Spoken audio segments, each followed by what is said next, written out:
Alternative sources of energy. Hydroelectricity. Hydroelectricity is a process by which electricity is generated from water sources like rivers and lakes. It does not cause any pollution. When water is dropped with great force from a height onto a wheel or turbine, it turns the wheel or turbine. This produces electricity. Dams produce hydroelectricity. Dams are also known as hydroelectric projects. Nuclear energy.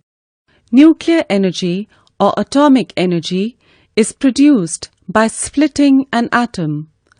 Nowadays, many countries use nuclear energy to produce electricity.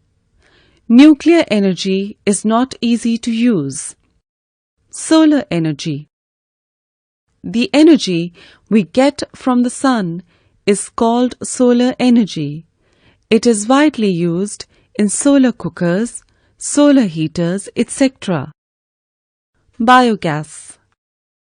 Biogas is produced from animal dung. It is an excellent fuel which can be used for cooking, lighting bulbs,